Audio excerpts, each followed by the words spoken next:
Assalamualaikum warahmatullahi wabarakatuh. Nama saya Hafsah Nurul Aziza, NPM D1A017045. Saya menempuh ilmu di Universitas Bengkulu, Fakultas Ilmu Sosial dan Ilmu Politik, Prodi Kesejahteraan Sosial, tahun angkatan 2017, semester 6. Tugas ini merupakan mata kuliah analisis kebijakan pembangunan yang mana Bapak Aris Munandar, SS MSI selaku dosen pengampu. Kali ini saya akan menjabarkan tentang metode analisis kebijakan pembangunan yang bersumber dari buku Metode Kuantitatif untuk Analisis Kebijakan dengan nama pengarang Suaidi Fahrudin, penerbit PT Penerbit IPB Press, Kampus IPB Taman Kencana Bogor, tahun 2013. Langsung saja, paradigma pembangunan berkelanjutan adalah pembangunan yang dapat memenuhi kebutuhan generasi sekarang tanpa mengorbankan generasi yang akan datang untuk dapat memenuhi kebutuhan kehidupannya sehari-hari. Pembangunan dapat dikatakan sebagai vektor dari tujuan sosial suatu masyarakat. Tujuan tersebut merupakan atribut dari apa yang ingin dicapai atau dimaksimalkan oleh masyarakat. Atribut tersebut dapat berupa kenaikan pendapatan per kapita, perbaikan kondisi gizi dan kesehatan, pendidikan, akses terhadap sumber daya, distribusi, pendapatan yang lebih merata, dan sebagainya.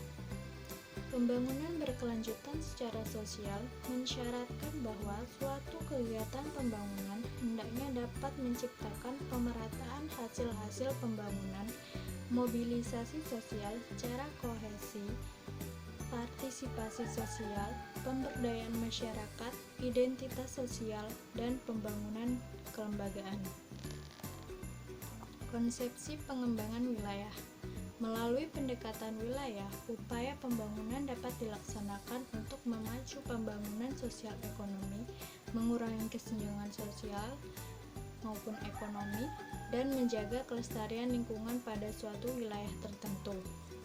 Pembangunan wilayah dilaksanakan melalui optimasi pemanfaatan sumber daya yang dimilikinya secara harmonis, serasi melalui pendekatan yang komprehensif, mencakup aspek ekonomi, fisik, sosial, dan budaya untuk pembangunan berkelanjutan. Partisipasi dapat didefinisikan sebagai bentuk keterlibatan dan keikutsertaan masyarakat secara aktif dan sukarela, baik secara alasan-alasan dari dalam maupun dari luar. Partisipasi masyarakat dalam proses pembangunan ada 4 tahapan, yaitu partisipasi dalam pembuatan keputusan, partisipasi dalam pelaksanaan, partisipasi dalam manfaat, partisipasi dalam evaluasi. Pembangunan partisipasi penting untuk dapat mengetahui kebutuhan dan opini stakeholder terhadap program pembangunan yang akan dilaksanakan. Stakeholder merupakan masyarakat yang memiliki daya untuk mengendalikan penggunaan sumber daya seolah-olah mereka tidak terkena pengaruh, tetapi kehidupannya dipengaruhi oleh penggunaan sumber daya tersebut. Dalam kaitan ini terdapat 4 elemen kunci menuju kesuksesan pembangunan partisipasif oleh stakeholder, yaitu informasi, intermediasi, institusionalisasi, dan inisiatif. Analisis stakeholder digunakan untuk menentukan posisi stakeholder berdasarkan kepentingan dan pengaruh dalam kerangka sistem secara keseluruhan. Dalam beberapa sisi, analisis stakeholder mulai menjadi populer sebagai dasar analisis kebijakan, terutama yang bersifat partisipasif. Sumber informasi bisa diperoleh dari dokumen pemerintah atau LSM, laporan atas hasil penelitian yang relevan, anggota masyarakat, tokoh masyarakat, pelaku usaha, aparat pemerintah atau pemimpin formal, aktivis LSM, tokoh politik, dan lainnya. Pengelolaan pembangunan dan akan lebih baik jika sejak awal sudah mengikut sertakan masyarakat sebagai pihak yang menikmati hasil pembangunan tersebut dalam setiap jenis kegiatan pembangunan. Maksudnya, hasilnya akan dapat terjadi sesuai dengan aspirasi, kebutuhan nyata, kondisi sosial budaya, dan kemampuan ekonomi masyarakatnya. Analisis kebijakan. Kebijakan publik adalah segala ketentuan yang ditetapkan oleh pejabat publik yang bersangkut paut dengan publik dan apa yang dilakukan atau tidak dilakukan oleh pejabat publik sesuai dengan kewenangannya. Pemerintah sebagai pelaku utama implementasi kebijakan publik memiliki dua fungsi yang berbeda, yaitu fungsi politik dan fungsi administratif.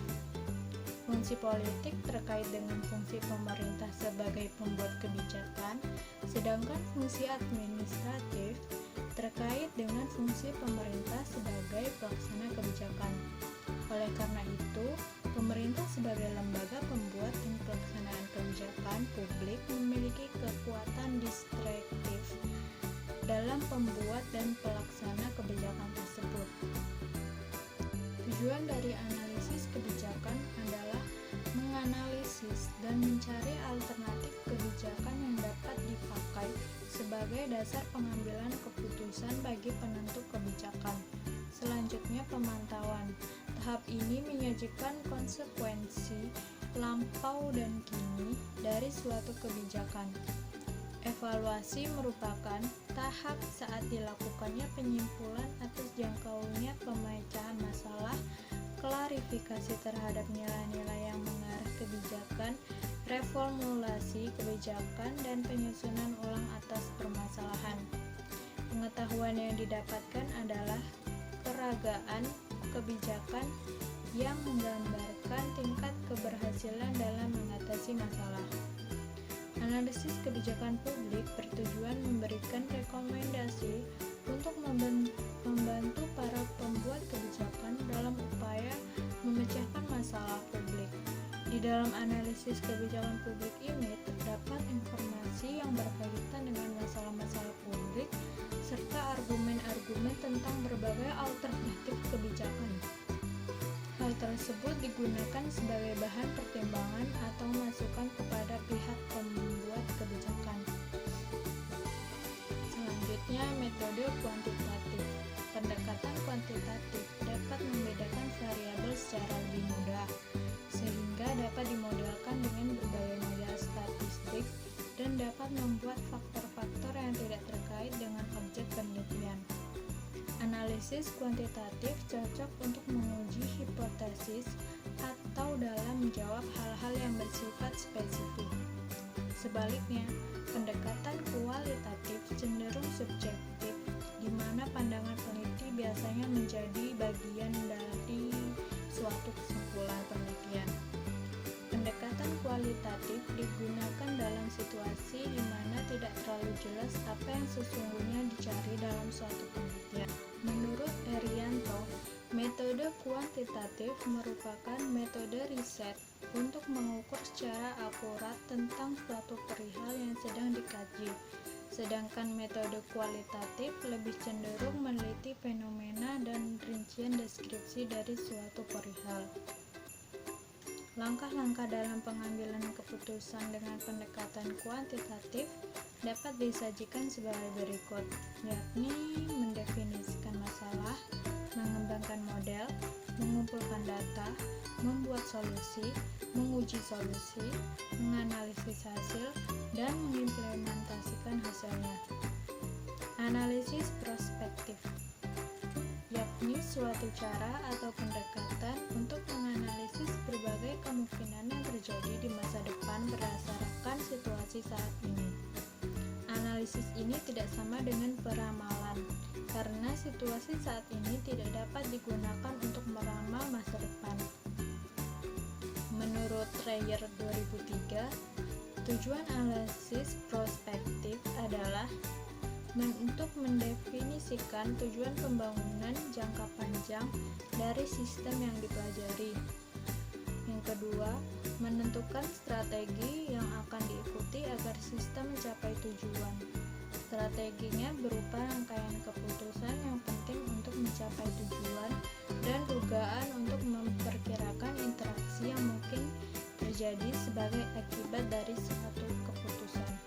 Ketiga, untuk menerjemahkan strategi ke dalam perencanaan, tujuan umum, dan strategi yang muncul dari analisis prospektif yang berguna untuk menentukan prioritas dalam proses perencanaan. Tujuan analisis prospektif yaitu yang pertama, menentukan faktor kunci penentu untuk masa depan dari sistem yang dikaji. Yang kedua, menentukan tujuan dan kepentingan pelaku utama. Ketiga, menentukan pengaruh langsung antar faktor dalam sistem. Keempat, mendefinisikan dan mendeskripsikan evolusi kemungkinan masa depan. Kelima, menentukan keadaan suatu faktor. Keenam, membangun skenario yang mungkin terjadi. Serta 7, merumuskan implikasi skenario. Implikasi kunci dari pembangunan berkelanjutan diantaranya peningkatan fokus terhadap pengelolaan lingkungan yang komprehensif, restorasi lingkungan, dan perhatian terhadap partisipasi masyarakat. Konsep berkelanjutan mengandung 3 dimensi, yakni ekologi, ekonomi, dan sosial budaya.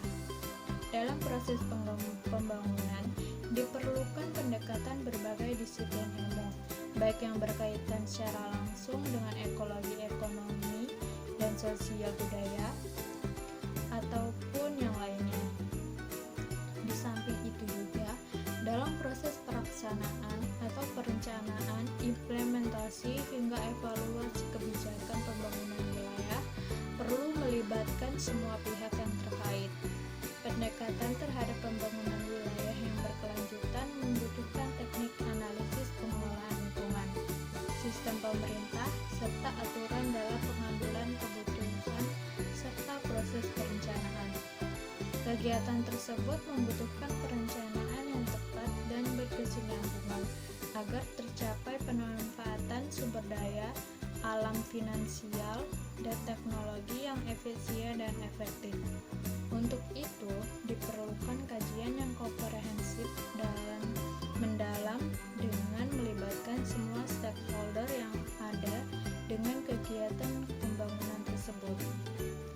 Terdapat beberapa alasan bahwa perencanaan dan implementasi suatu kegiatan harus mengutamakan partisipasi stakeholder dalam pelaksanaan pembangunan, yaitu yang pertama, kualitas sumber daya yang digunakan dalam pembangunan akan terjaga jika masing-masing stakeholder memahami posisinya sebagai perencana dan pengelola sumber daya.